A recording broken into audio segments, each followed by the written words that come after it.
Mahal ko siya. Sa bawat pagkakataon na nakikita ko ang nangiti niya, para bang tumitigil ang mundo. Pero alam kong mali.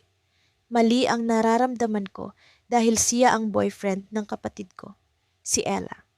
At sa bawat segundo ng pag-iwas ko, mas lalo kong nararamdaman ang bigat ng sitwasyon. Ako si Mia, ang panganay sa aming magkakapatid. Simula pagkabata, ako ang palaging nangunguna, ang palaging inaasahan.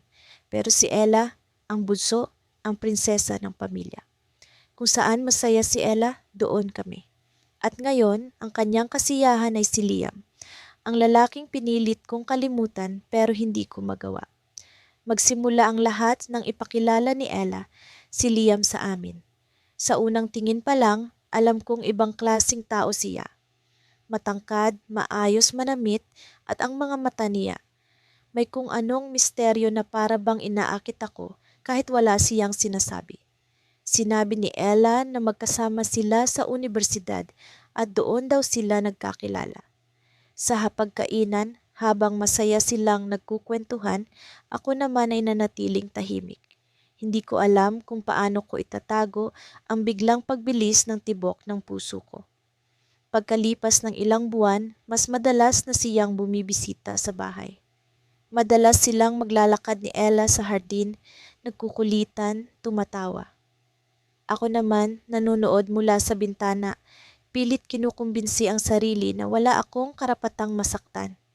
Hindi ko siya pwedeng mahalin, hindi ko siya pwedeng pagnasaan. Pero sa tuwing magpapangabot, ang tingin namin parang may sinasabi ang mga mata niya, mga tanong na hindi ko kayang sagutin. Isang gabi, habang nagluluto ako ng hapunan, pumasok si Liam sa kusina. Mag-isa lang ako noon. Si Ella ay nasa kwarto at nag-aayos ng mga gamit niya para sa kanilang school project. Ramdam ko ang presensya ni Liam kahit hindi ko siya nakikita. Nang lumapit siya sa akin, natigilan ako. "Huy Mia, ang galing mo talaga magluto," sabi niya habang nakangiti. Napatingin ako sa kanya, pilit iniwas ang mata ko sa mga labi niyang tila bumibigkas ng mga salitang hindi ko marinig. "Salamat," sagot ko, pilit pinapanatili ang lamig ng tono ko. Pero hindi siya umalis. Sa halip, lumapit pa siya. "Alam mo, ang swerte ni Ella na may ate na katulad mo. Ang bait mo, ang alaga mo sa kanya." Hindi ko alam kung bakit, pero may kung anong kirot sa likod ng mga salita niya. Hindi ko alam kung pinupuri niya ako o sinusubukang magbigay ng ibang mensahe. Ang kwarto ay tila lumiit at ang mga boses sa labas ay nawala. Naroon lang kami sa isang espasyo na puno ng tensyon. "Bakit ka nandito, Liam?" Tanong ko, pilit pinapakalma ang sarili. Nagpapaalam si Ella. Aalis daw muna siya saglit para bumili ng mga kailangan para sa project. Sinabi niya, dito na lang daw muna ako. Napahinga ako ng malalim. Alam kong hindi ko dapat hayaan ang ganitong sitwasyon. Pero bago pa ako makapag-isip ng paraan para umalis, naramdaman ko ang kamay niya sa balikat ko. Mainit, magaan, pero mabigat ang ibig sabihin. "Mia," bulong niya, mababa ang boses, halos hindi ko marinig. Pero sapat na iyon para tumigil ang puso ko. "Bakit?" tanong ko, pilit iniwas ang tingin ko. "Gusto ko lang magpasalamat sa lahat ng ginagawa mo para kay Ella. Ang bait mo talaga." Pero sa tono niya, para bang hindi ang kapatid ko ang nasa isip niya. Nagpalinga ako. Pilit hinahanap ang tamang sagot. Pero bago pa ako makapag-isip, narinig ko ang pagbukas ng pinto. Si Ella bumalik ng mas maaga kaysa inaasahan. Napaatras si Liam at ako naman ay mabilis na bumalik sa pagluluto. Kunwari ay walang nangyari. "Mia, Liam, ang bilis ko, di ba?" sabi ni Ella. Masaya. Hindi niya napansin ang tensyon sa pagitan namin ni Liam. Ngunit ako, alam kong hindi lang iyon ang huling pagkakataon. Dumaan ang mga araw at sa bawat pagkikita namin, mas lalong lumalalim ang damdamin ko. Hindi ko alam kung nararamdaman din iyon ni Liam. Pero sa tuwing magpapang-abot ang mga mata namin, para bang may namamagitan, na hindi namin maamin. Pilit kong nilabanan ang damdamin ko, iniwasan ang mga sitwasyong maglalapit kami. Pero ang tadhana tila naglalaro. Isang gabi, habang nasa sala ako at nagbabasa ng libro, tumabi si Liam sa akin. Si Ella ay nasa kwarto, nagpapahinga. Tahimik ang buong bahay, maliban sa tunog ng electric fan. Hindi ko alam kung bakit, pero parang ang lakas ng tibok ng puso ko. Tila naririnig iyon ni Liam. Mia, sabi niya, mabagal at maingat. May sasabihin ako. Napatingin ako sa kanya, hindi alam kung ano ang sasabihin. Pero bago pa siya makapagsalita, biglang bumukas ang pinto ng kwarto ni Ella. Lumabas siya, hawak ang telepono, umiiyak. Si Liam! Sigaw niya, umiiyak habang tumatakbo papunta sa amin. Bakit ganito? Bakit mo ginawa to? Natigilan kaming dalawa. Hindi ko alam kung anong nangyari, pero ang alam ko lang, may mas malaking problema sa pagitan nilang dalawa. Isang bagay na magbabago sa lahat. Ang gabi ay tahimik, ngunit sa loob ng puso ko, parang may bagyong hindi natutulog. Nakaupo ako sa gilid ng kama, hawak ang isang lumang litrato ng pamilya namin. Ako, si Ate Lia at si Mama. Dati, simpleng mga araw lang ang pinoproblema namin. Pero ngayon, ang masalimuot na nararamdaman kong ito, ang tila sumisira sa lahat ng meron kami, si Jace. Ang pangalan niya ay parang musika sa pandinig ko, ngunit kasabay nito ang matinding kirot. Siya ang lalaking unang nagpatibok ng puso ko, pero siya rin ang dahilan kung bakit nagugulo ang mundo ko. Boyfriend siya ni Ate Lia, ang kapatid kong sobrang mahal ko. Paano ko hahayaang magpatuloy ang damdamin ko para sa taong alam kong hindi ko dapat mahalin? Nasa kusina si Ate Lia, abala sa paghahanda ng hapunan. Tumatawa siya habang kinukuwento kung paano siya sinurpresa ni Jace kanina. Grabe, ang sweet niya talaga. Dumaan siya sa office kahit busy siya. Kwento ni ate habang nagtatadtad ng sibuyas.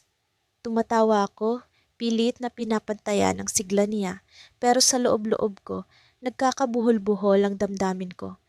Bakit ba ang bawat kwento niya tungkol kay Jace ay parang kutsilyong tumatama sa puso ko?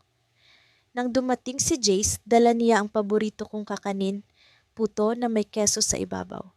Alam kong para kay ate iyon, pero hindi ko mapigilan ang kilig na naramdaman ko nang magtama ang mga mata namin. Hi, Elle, bati niya sa akin. Ang boses niya ay sapat na para magpaikot ng mundo ko. Tumango ako, pilit na nilalabanan ang mga damdaming sumisibol sa puso ko. Habang kumakain kami, napansin kong masyadong malapit ang tingin ni JC sa akin. Hindi ko alam kung ako lang ba ang nag-iisip ng ganito, pero parang may kakaibang tensyon sa pagitan namin. Nang magtanong si ate tungkol sa plano nila sa weekend, saglit na tumingin si Jace sa akin bago sumagot. Siguro mag-out of town kami, sabi niya, pero parang may kung anong bigat ang nasa tono niya. Pagkatapos ng hapunan, nagpaalam si ate na mag-shower. Naiwan kaming dalawa sa sala, ako at si Jace. Kinuha niya ang remote ng TV pero hindi niya ito binuksan. Sa halip, tumingin siya sa akin, seryoso ang mga mata.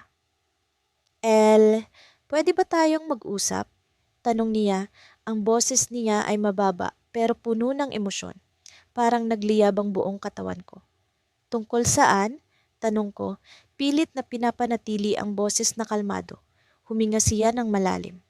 Ikaw, hindi ko maintindihan, pero parang mahalaga ka sa akin sa paraang hindi ko inaasahan.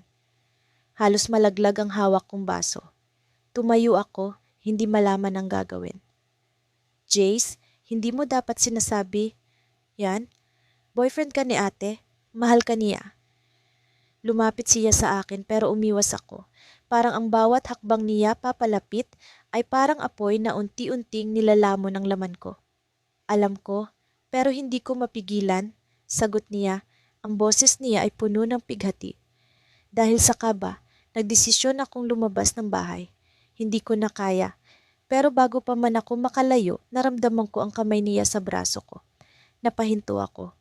Ele, Hindi ko sinasadyang masaktan ka, pero hindi ko rin kayang itago ito, sabi niya.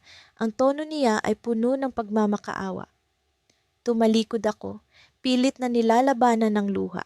Hindi ko siya sinagot. Sa halip, nagmamadali akong pumasok sa kwarto ko. Isinara ko ang pinto at sumandal doon, ang dibdib ko ay parang sasabog. Paano ko haharapin si ate kung malalaman niya ang lahat ng ito? Paano ko haharapin si Jace kung patuloy niyang sinasabi ang mga salitang iyon? Kinabukasan, halos hindi ako makatingin kay ate. Abala siya sa pag-aayos ng mga gamit niya para sa weekend getaway nila ni Jace. Excited ka ba, Elle? Ang ganda ng lugar na pupuntahan namin. Next time, isama ka namin. Sabi niya, ang mga mata niya ay puno ng saya. Ngunit ang sagot ko ay isang simpleng tango. Sa loob-loob ko, parang sinasakal ako ng guilt. Mahal ko si ate. Hindi ko kailanman gustong saktan siya. Nang dumating si Jace para sunduin si ate, tahimik lang ako sa sulok. Pero bago sila umalis, nagulat ako nang bigla niyang iniabot sa akin ang isang maliit na kahon. Para sa'yo, bulong niya, halos hindi marinig ni ate. Pagkaalis nila, binuksan ko ang kahon. Isang maliit na kuwintas na may pendant ng puso. Sa likod nito may nakaukit na salitang, mahal. Napaupo ako sa kama, ang kamay ko ay nanginginig habang hawak ang kuwintas. Ang pendant na ito ay isang bagay na hindi ko dapat tanggapin. Pero bakit hindi ko kayang ibalik? Sa isip ko, isang tanong ang paulit-ulit na bumabalik. Paano kung hindi lang ako ang may nararamdaman? Paano kung si Jace ay mahal din ako? Pag-uwi ko mula sa trabaho, tahimik na tahimik ang bahay. Naririnig ko ang mahinang ugong ng bentilador sa sala at ang tunog ng kutsarang tumatama sa baso ng tsaa ni Mama. Madilim na sa labas, ang mga ilaw sa poste ay nagmukhang maliliit na bituin sa kalsada. Naramdaman ko ang bigat ng hangin, parang may kung anong hindi maipaliwanag na tensyon na bumabalot sa paligid. Pagkabukas ko ng pinto, sumalubong sa akin si Lara, ang nakababata kong kapatid. Nakangiti siya pero may kakaibang kislap sa kanyang mga mata. Ate, nandito si Sam, nagluluto siya ng dinner para sa atin. Sam, ang pangalan niya pa lang ay parang isang awitin na bumabaon sa puso ko, pero kasabay nito ang kirot ng katotohanang hindi siya akin. Siya ang boyfriend ni Lara. Talaga? Ang sweet naman niya, sagot ko, pilit na pinipigilan ang panginginig ng aking boses. Pumasok ako sa kusina at doon ko siya nakita.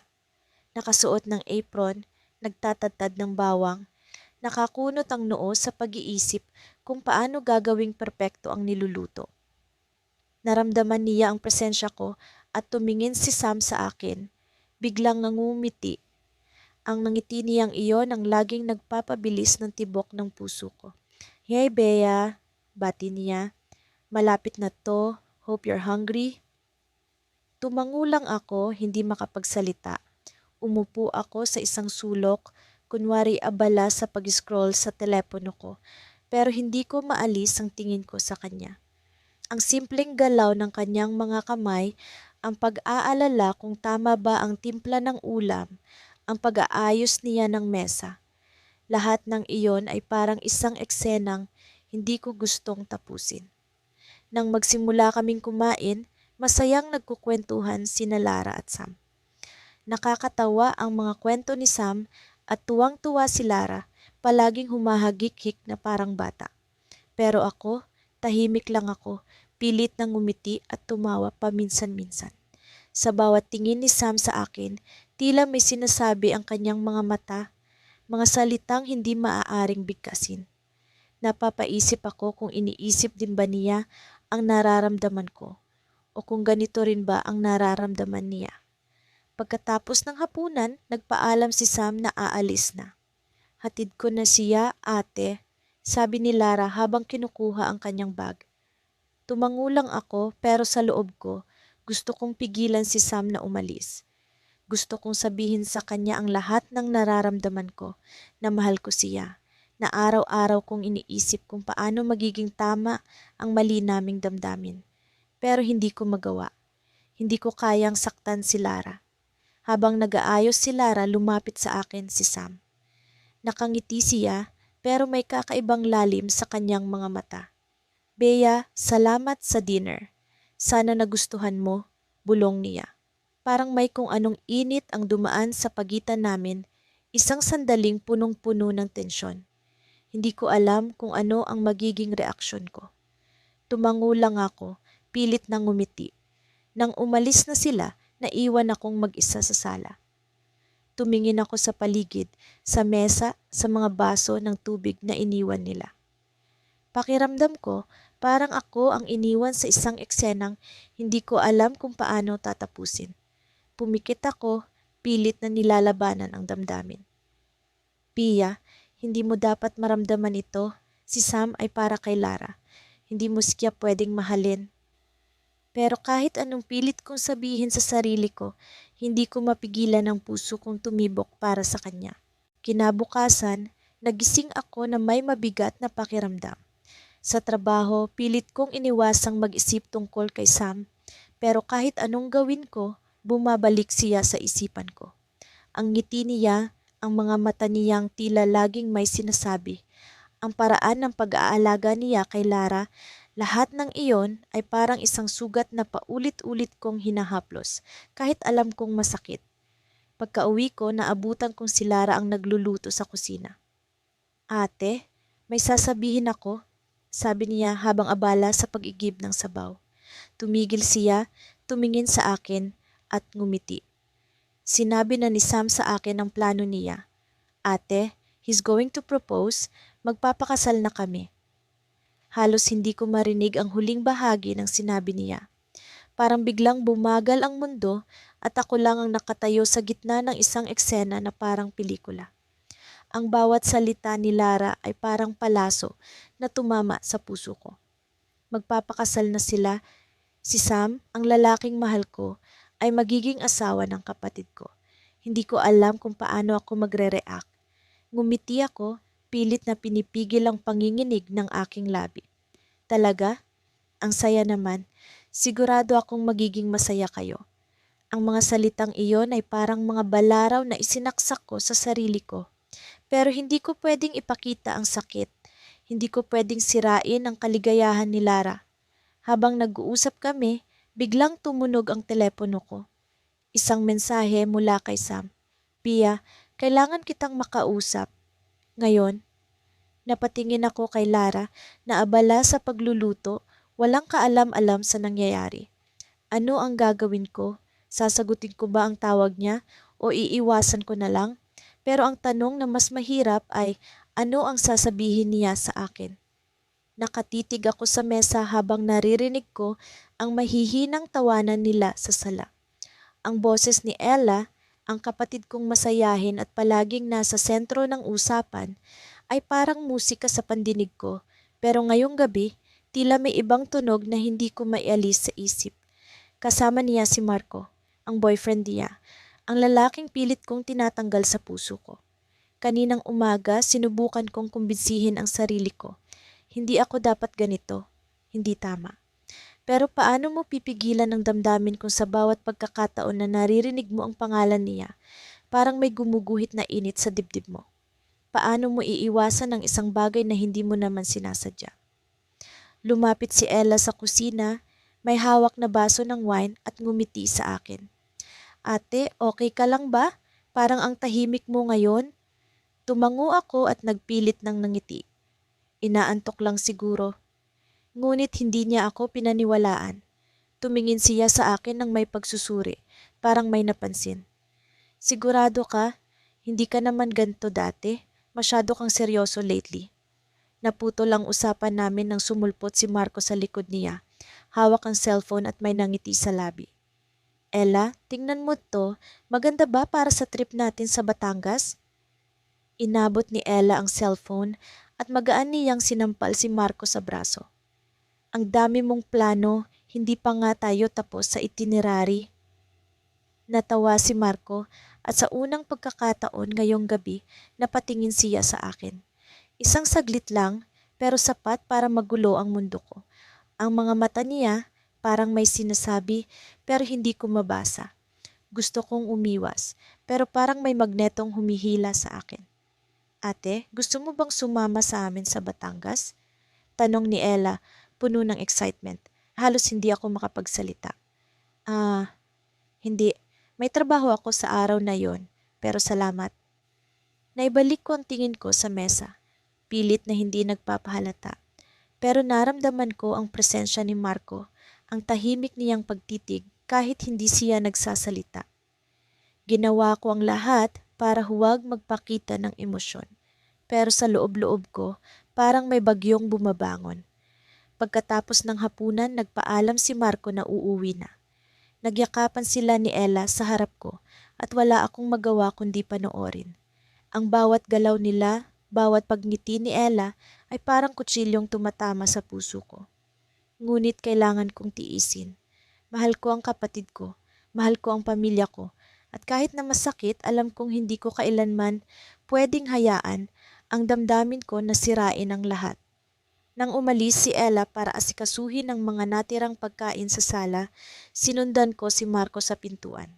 Alam kong mali, pero may bahagi ng sarili ko na gustong makita siya. Kahit saglit lang, kahit isang huling pagkakataon. Marco, tawag ko, mahina pero sapat para mapalingon siya. Tumigil siya, tila nagulat. Oo, hindi ko alam kung ano ang sasabihin ko. Hindi ko alam kung bakit ko siya pinigilan. Pero nang tumingin siya sa akin, ramdam ko ang tensyon sa pagitan namin. Parang may bagay na hindi namin sinasabi, pero pareho naming alam. Wala, ingat ka lang, sabi ko, pilit na nilalabanan ang panginginig ng boses ko. Ngumiti siya, pero may kakaibang lungkot sa mga mata niya. Salamat, Leia.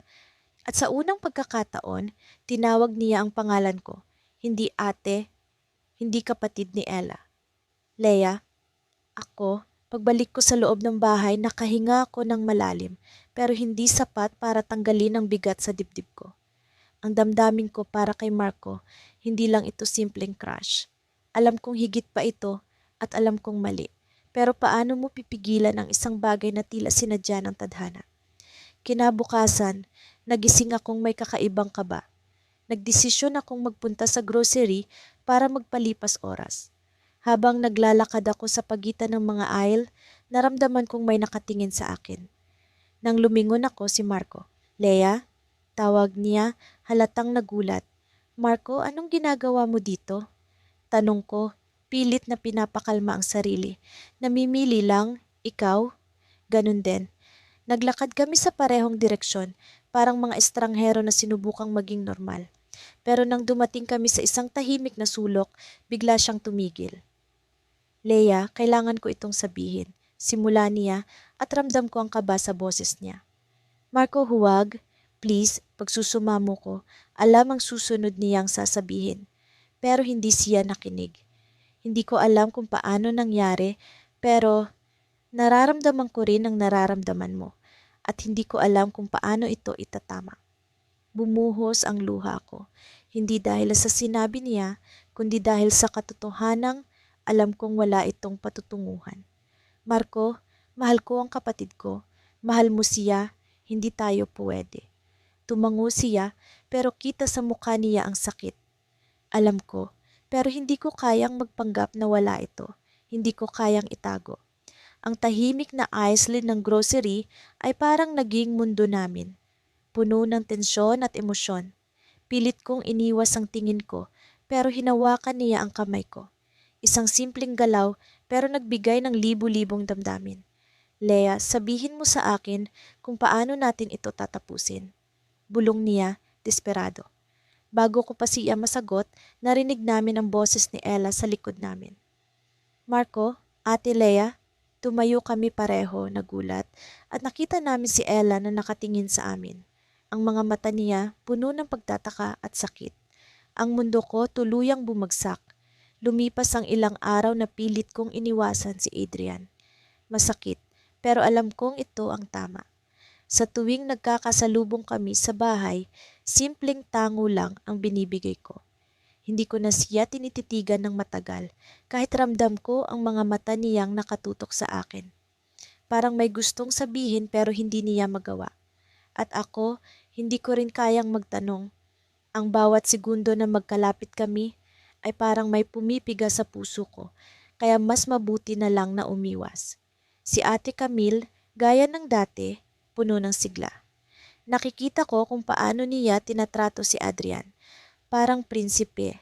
Halos araw-araw niya itong tinatawagan, pinupuntahan sa trabaho o inaalok ng kung ano-anong pagkain na niluluto niya.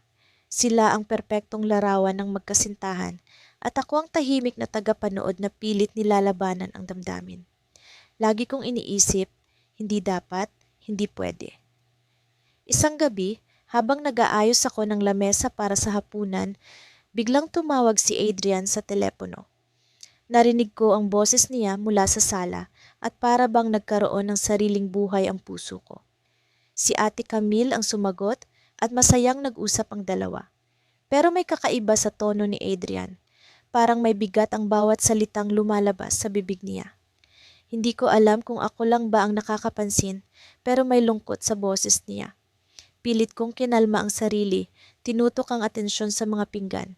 Pero parang may magnet ang bawat tunog ng tawa ni Adrian. Hindi ko maiwasang makinig. Camille, may kailangan akong sabihin sa'yo. Wika ni Adrian. Tumigil ako sa ginagawa, napako ang paa ko sa sahig. Sa tono niya, alam kong seryoso ang usapan. Pinilit kong huwag magbigay ng pansin, pero ang puso ko, bumibilis ang tibok. Uy, ano ba yan? Parang ang bigat ng sinasabi mo. Sabihin mo na, sagot ni Ate Camille habang tumatawa. Hindi ko na narinig ang sumunod na sagot ni Adrian dahil biglang umingay ang kusina. Nalaglag ang isang baso sa sahig at agad akong yumuko para pulutin ang mga bubog. Pero ang totoo, sinadya kong iaksaya ang oras. Ayokong marinig ang sinasabi niya. Ayokong masaktan. Pagkatapos kumain, umakyat si Ate Camille sa kwarto niya. Naiwan kami ni Adrian sa sala. Hindi ko alam kung paano nangyari pero biglang bumigat ang paligid. Tahimik lang siya, nakaupo sa sofa habang ako naman ay nag-aayos ng mga papel sa mesa.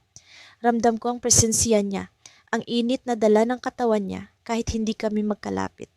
Gusto kong tumakbo pero hindi ko magawa. Parang may puwersang nagpapatigil sa akin. Claire? Tawag niya. Napansin kong mas mababa ang tono niya, mas malambing pero puno ng pag-aalinlangan. Hindi ako umiwas. Tumingin ako sa kanya pero pilit kong pinanatiling prangka ang mukha ko. Ano yon? Tumayo siya at lumapit. Hindi ko alam kung bakit pero tumigil ang paghinga ko sa bawat hakbang niya.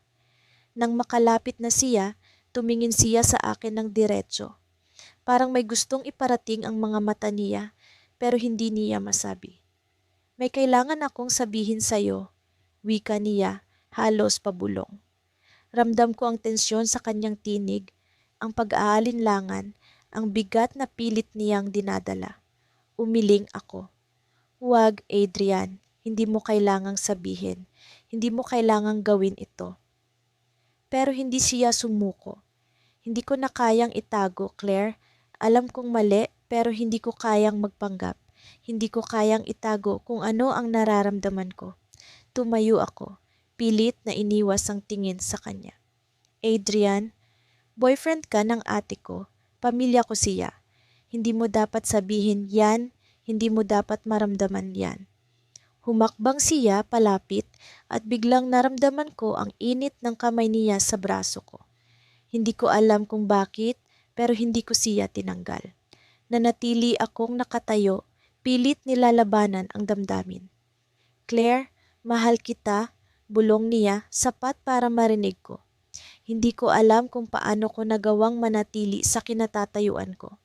Ang bawat salita niya ay parang kutsilyong bumabaon sa puso ko, pero may kakaibang ligaya rin akong nararamdaman. Mali, pero totoo. Umiling ako, pilit na pinipigilan ng luha. Mahal mo rin si ate. Ayokong sirain ang relasyon niyo. Ayokong sirain ang pamilya namin. Sinubukan ko, Claire. Sinubukan kong mahalin siya ng buong puso. Pero hindi ko kayang itanggi kung ano ang nararamdaman ko para sa'yo. Simula pa lang, ikaw na ang nasa isip ko. Ikaw ang dahilan kung bakit ako nandito. Nasaktan ako, hindi lang para sa sarili ko, kundi para kay Ate Camille. Parang biglang gumuho ang mundo ko.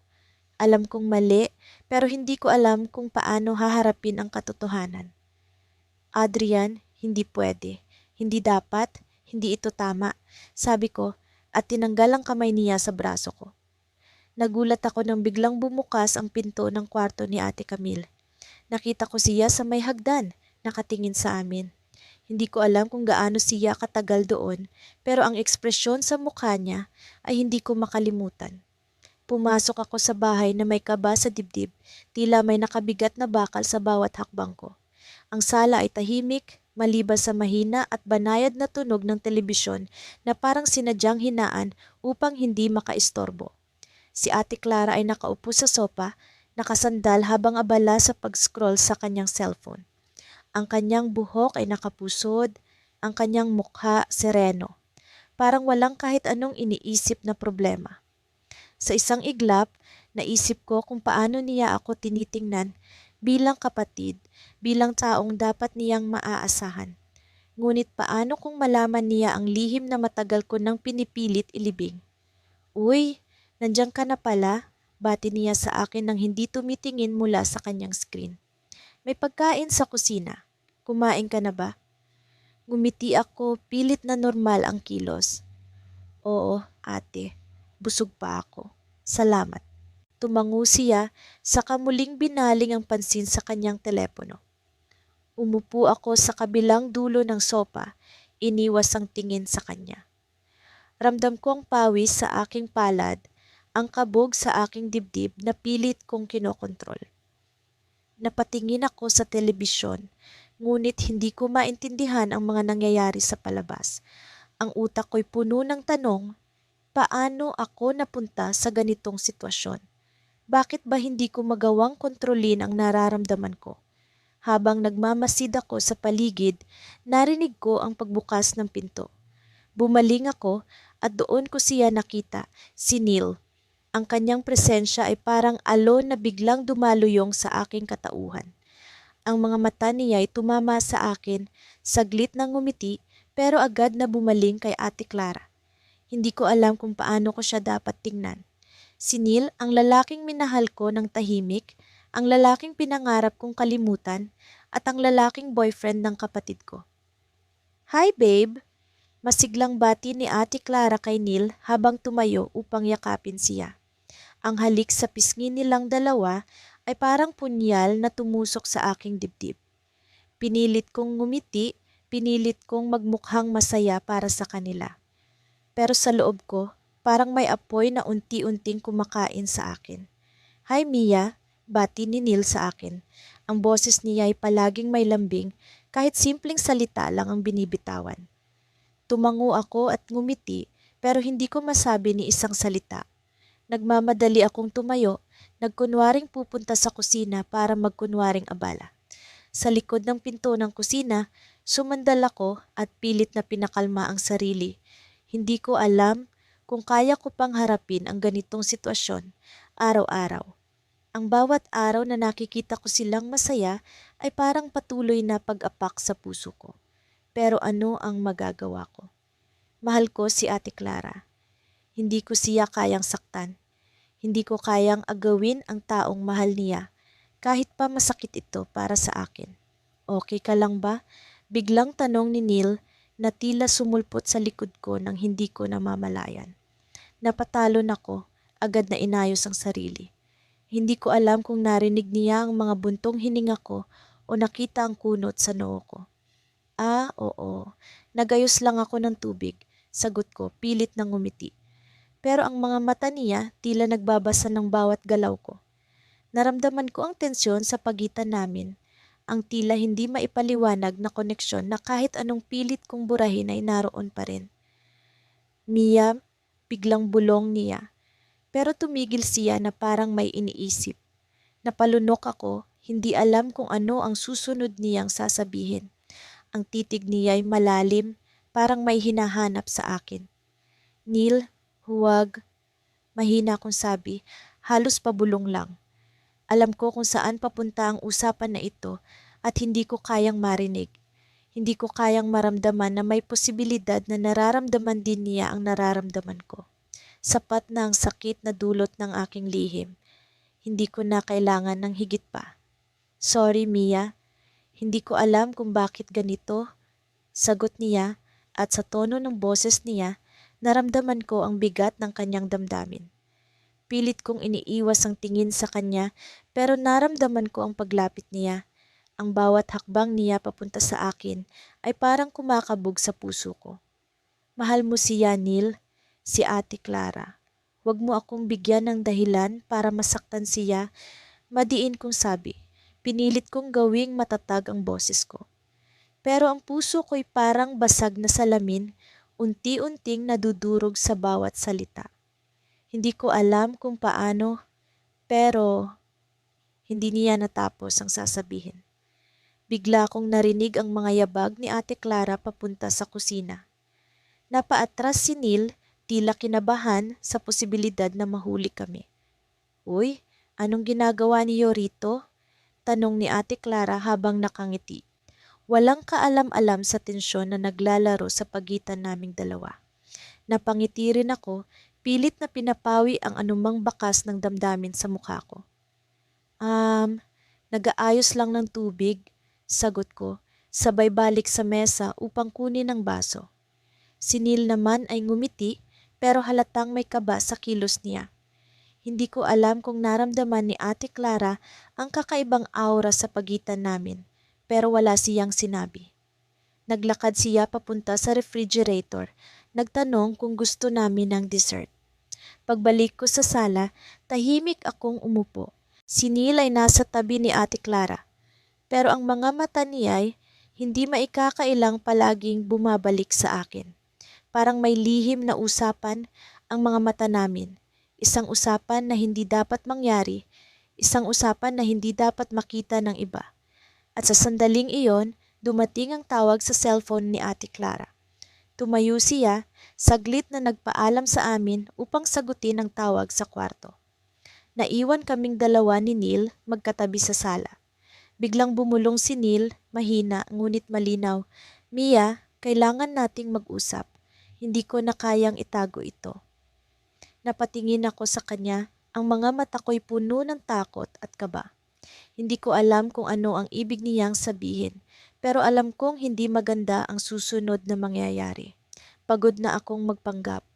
Ang bawat galaw, bawat ngiti, bawat tingin ay tila patalim na sumusugat sa akin ng paulit-ulit.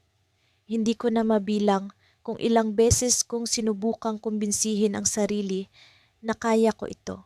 Na kaya kong itago ang nararamdaman ko para kay Leo, ang lalaking mahal ko, ngunit hindi akin.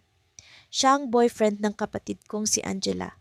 At sa bawat araw na magkasama sila, pakiramdam ko ay unti-unting nauupos ang kaluluwa ko.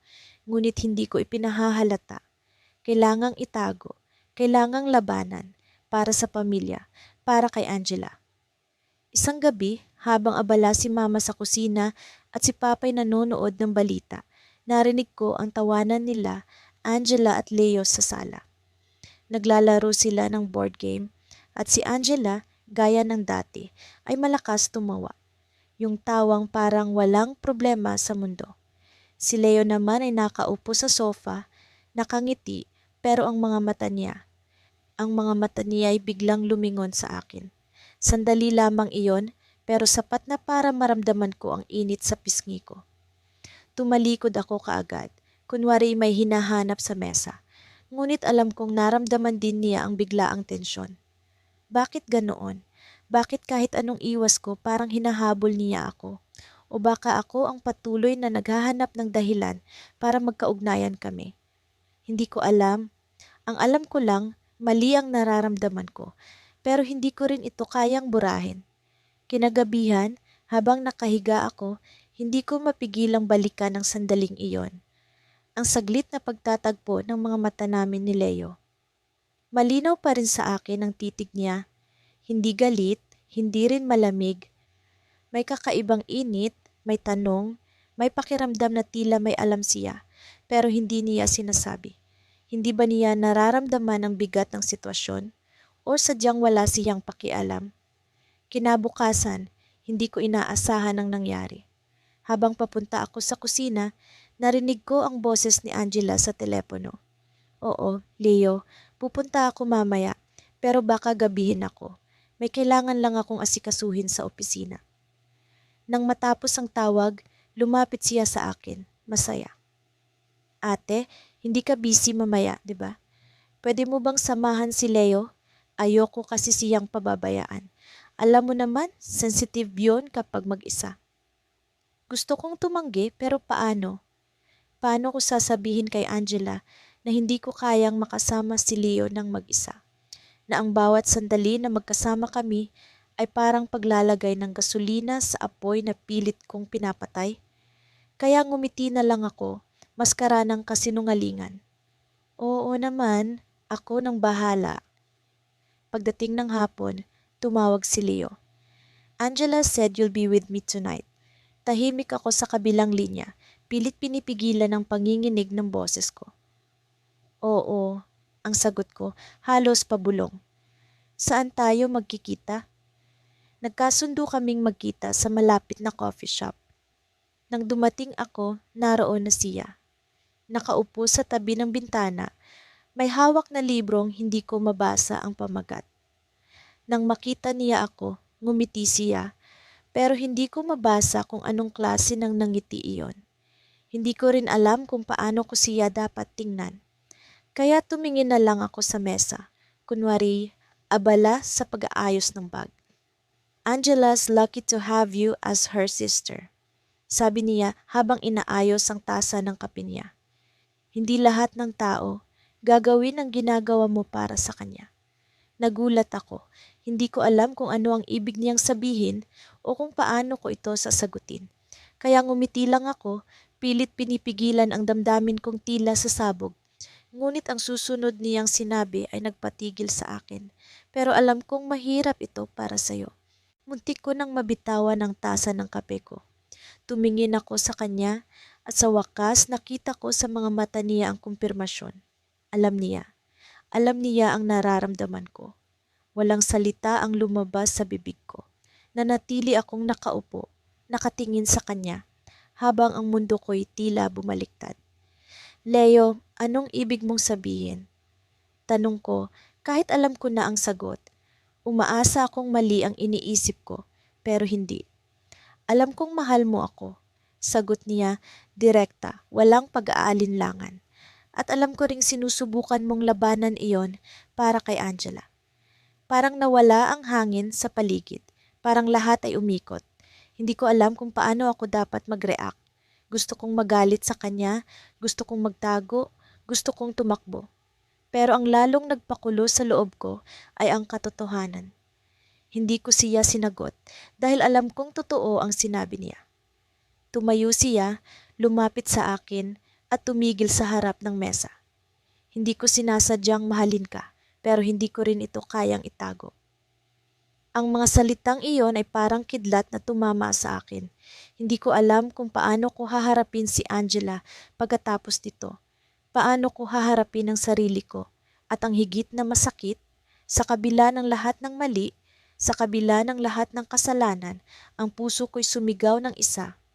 Mahal ko rin siya. Hindi ko na malayang may luha na palang tumutulo sa pisngi ko. Tumayo ako, umiwas sa tingin niya at lumabas ng coffee shop.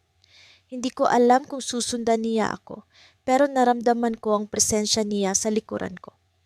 Nang huminto ako sa gilid ng kalsada, narinig ko ang boses niya, halos pabulong. Kung sakali lang, pipiliin mo ba ako? Pumikit ako, pilit nilalabanan ang damdamin, ngunit hindi ko masagot ang tanong niya. Hindi ko masabi ang oo o hindi. Dahil sa puntong iyon, alam kong kahit ano ang piliin ko, may masasaktan. At ang masakit, ang puso ko'y gustong sumigaw ng oo. Nang magmulat ako, wala na siya. Hinihingal ako habang naglalakad papunta sa kusina. Ramdam ko ang bigat ng bawat hakbang, para bang ang bawat pag-usad ng aking paa ay may kaakibat na pasaning hindi ko maibaba. Ang mga mata ko'y tila may sariling buhay, sumisilip sa pagitan ng mga dingding, hinahanap siya, siya na hindi ko dapat hanapin. Narinig ko ang tawanan mula sa sala. Ang boses ni Mia, ang kapatid kong laging masayahin, ay nag-uumapaw sa saya. Kasabay nito ang boses ni Liam, ang boyfriend niya. Nagpatuloy ako sa paglalakad, ngunit bawat hakbang ay parang may tinik na tumutusok sa puso ko. Hindi ko alam kung paano ko nagagawang ngumiti sa harap nila. Paano ko nagagawang itago ang nararamdamang kasalanan na naninirahan sa aking dibdib. Pagdating ko sa kusina, sinimulan kong maghanda ng hapunan. Ang kutsilyo sa aking kamay ay may ritmo, bumabaon sa bawat hiwa ng gulay. Ngunit ang isip ko'y hindi makapag-focus. Bumabalik ang eksena ng kagabi. Ang gabing nagtagpo ang aming mga mata nang walang Mia sa pagitan namin.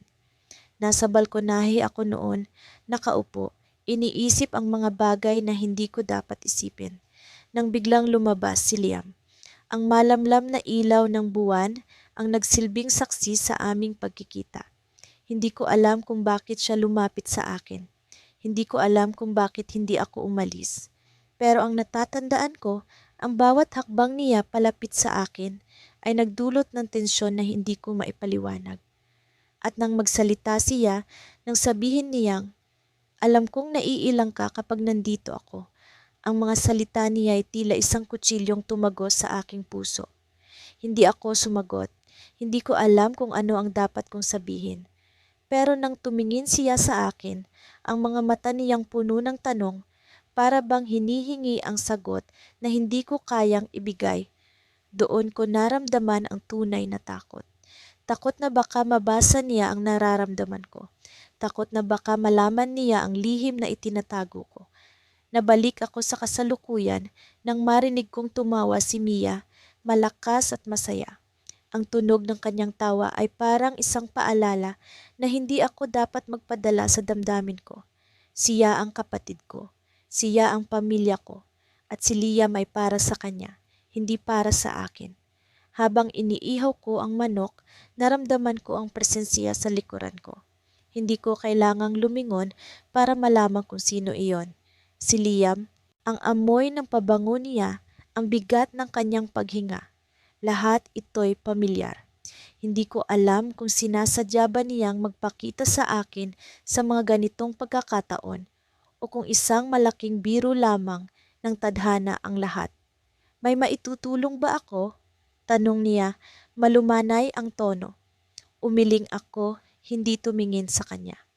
Kaya ko na, sagot ko, pilit na pinatatatag ang boses ko. Ngunit hindi siya umalis. Lumapit siya sa mesa, kinuha ang ilang gulay na hiniwa ko at nagsimulang mag-ayos ng plato. Ang simpleng kilos na iyon ay nagdala ng bigat sa pagitan namin, isang bigat na tila hindi namin kayang takasan. Kagabi, simula niya, ngunit bago pa siya makapagpatuloy, mabilis kong pinutol ang mga salita niya. Huwag na nating pag-usapan yon, madiin kong sabi. Pilit na inilalayo ang sarili sa kung anumang damdamin ang maaaring mabuo mula sa pag-uusap na iyon. Tumahimik siya, ngunit naramdaman kong hindi siya kontento.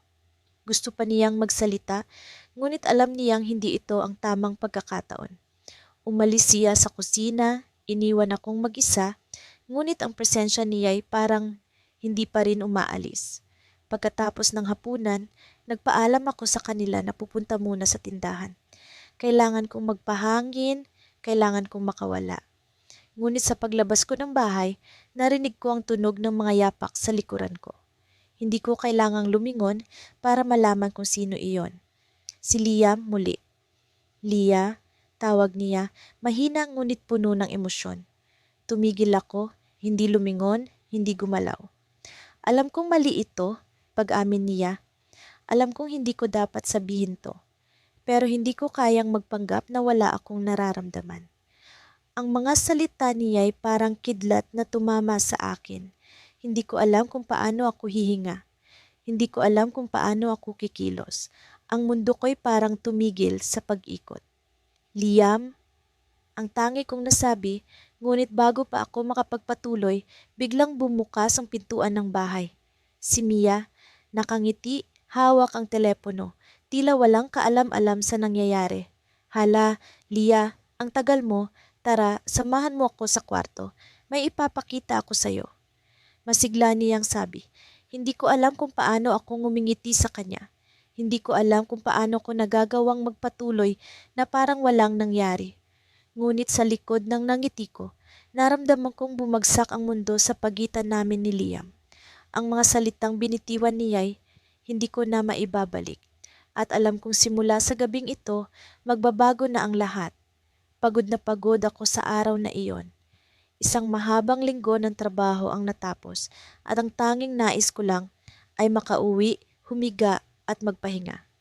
Ngunit sa likod ng lahat ng pagod, alam kong may mas mabigat pang bagay na bumabagabag sa akin. Si Adrian, ang boyfriend ng kapatid ko. Pagpasok ko sa pintuan ng bahay, narinig ko ang tawanan mula sa sala. Si Camille, ang kapatid kong masayahin, at si Adrian, ang lalaki na hindi ko dapat iniisip. Nakaupo sila sa sofa, magkatabi, habang nagkukwentuhan tungkol sa kung anong pelikula ang gusto nilang panoorin. Ang tunog ng kanilang halakhak ay parang mga palaso na tumatama sa puso ko. Ngunit pilit kong pinanatiling normal ang aking ekspresyon. Uy, ate, halika dito. Tawag ni Camille, sabay turo sa espasyo sa tabi niya. Samahan mo kami manood. Ngumiti ako, kahit parang napakalayo ng nangiti ko sa tunay kong nararamdaman. Naku, pagod ako. Magpapahinga muna ako sa kwarto. Sandali lang naman, ate. Maganda tong pelikula. Dagdag ni Adrian. Ang boses niya malambing, puno ng sigla. Halos gusto kong magalit sa sarili ko dahil gusto kong sumunod. Pero hindi. Hindi ko kayang manatili sa tabi nila. Hindi ko kayang makita ang mga mata ni Adrian na punong-puno ng saya tuwing nakatingin siya kay Camille habang ako'y nananatiling anino sa tabi. Sa kwarto, sinubukan kong kalmahin ang sarili ko. Pinikit ko ang mga mata ko, pilit na nilalabanan ang damdaming unti-unting sumisiksik sa akin. Mahal ko si Adrian. Hindi ko alam kung kailan nangyari, pero alam kong mali. Mali dahil si Camille ang dapat niyang mahalin. Mali dahil kapatid ko siya. Mali dahil kahit paanong gawin ko, wala akong karapatang umasa. Biglang tumunog ang telepono ko. Isang notification mula sa messenger. Binuksan ko ito nang walang iniisip, pero nanlaki ang mga mata ko nang makita ko ang pangalan niya. Si Adrian. Ate, pwede ba kitang makausap saglit? Ang mensahe niya, halos tumigil ang puso ko. Bakit siya magmemensahe sa akin? Tumayo ako at naglakad palabas ng kwarto. Iniisip kung ano ang posibleng rason. Nakita ko siya sa kusina, nakatayo habang hawak ang isang baso ng tubig. Tahimik, seryoso ang mukha niya. Napansin ko ang bahagyang pag-aalala sa mga mata niya nang makita niya ako. Ano yung kailangan mo? Tanong ko, pilit na pinanatiling matatag ang boses ko. Sorry, pero kailangan ko lang itong sabihin. Huminga siya ng malalim at tila nagdadalawang isip pa kung dapat bang ituloy. Napansin ko kasi na parang iniiwasan mo ako. Napalunok ako. Hindi ko alam kung paano sasagutin iyon. Oo, iniiwasan ko siya dahil iyon lang ang kaya kong gawin para maprotektahan si Camille at ang sarili ko. Pero paano ko iyon ipapaliwanag nang hindi naglalagay ng tanong sa isip niya? Medyo busy lang ako, sagot ko, pilit ng ngiti ang isinagot ko. Maraming trabaho. Alam kong may iba pa, sabi niya, ang boses niya ay mas mababa na, mas seryoso. Kung may problema, sabihin mo sa akin. Alam mo naman na pwede mo akong kausapin. Hindi ko alam kung matatawa ako o maiiyak sa sinabi niya. Paano ko masasabing siya mismo ang problema? Paano ko ipapaliwanag nang hindi siya nasasaktan, nang hindi nasisira ang relasyon nila ni Camille? Bigla siyang lumapit at halos hindi ko na maitago ang kaba. Ang presensya niya, ang amoy ng pabango niya, ang init ng katawan niya, Lahat ng iyon ay tila naglalagay ng hindi maipaliwanag na tensyon sa pagitan namin. Ate, kung may kailangan kang sabihin, sabihin mo na kahit ano. Halos bumigay na ako. Gusto kong sabihin ang lahat, ang nararamdaman ko, ang lahat ng sakit na pilit kong itinatago. Pero bago pa ako makapagsalita, narinig namin ang boses ni Camille mula sa sala. Adrian, halika dito. Nagsisimula na. Tawag niya, puno ng saya. Napatingin kami pareho sa direksyon ng sala. Bumalik ang tingin ko kay Adrian at nakita ko ang bahagyang pag-aalinlangan sa mukha niya bago siya ngumiti ng mahina. Sige ate, baka nga busy ka lang talaga. Pero kung may problema, nandito lang ako. At sa sandaling iyon, tumalikod siya at lumakad pabalik kay Camille, iniwan akong tulala sa kusina. Pero bago pa siya tuluyang mawala sa paningin ko, may isang bagay akong napansin. Isang bagay na nagpatibok ng puso ko ng mas mabilis kaysa kanina. Sa likod ng bahagyang nangiti niya, may kung anong sumisilip sa mga mata niya. Hindi ko alam kung tama ang iniisip ko, pero tila ba may tanong, may pag-aalinlangan at may damdaming hindi niya maamin. Doon ko naramdaman ang mas matindi pang takot. Paano kung hindi ako nag-iisa? Paano kung mayroon ding nararamdaman si Adrian para sa akin?